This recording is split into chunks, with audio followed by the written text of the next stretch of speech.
berapa banyak kita kena simpan emas? Selepas cukupkan simpanan kecemasan berjumlah 3 bulan pendapatan dalam bentuk tunai di bank, tabung haji ataupun ASB, emas boleh dijadikan sebagai simpanan tambahan untuk mencukupkan menjadi 6 bulan pendapatan atau lebih. Ini kerana duit dalam tabung haji atau ASB itu terjamin dari sudut nombornya, tetapi simpanan emas lebih terjamin dari sudut nilainya dalam jangka masa panjang. Simpanan emas ada risiko harga naik dan turun. Akan tetapi, simpanan dalam tabung haji dan juga ASB juga ada risikonya. Nilai kuasa belinya setiap tahun semakin menurun.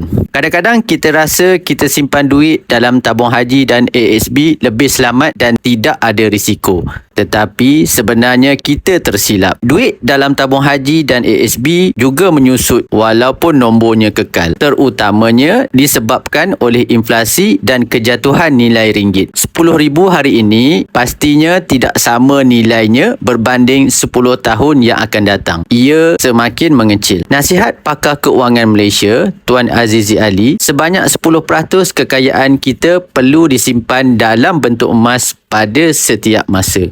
Kalau nilai kekayaan kita RM100,000, bermaksud RM10,000 perlu disimpan dalam bentuk emas. Duit selebihnya laburlah di tempat lain yang kita mempunyai ilmu tentangnya untuk tujuan kembangkan kekayaan itu. Menyimpan emas mungkin tidak membuatkan kita kaya, tetapi yang pasti emas melindungi kita daripada jatuh miskin. Nak mulakan tabungan emas, boleh pergi dekat saya punya profile, klik saja button sign up, nanti saya bantu anda sebaiknya. Semoga bermanfaat.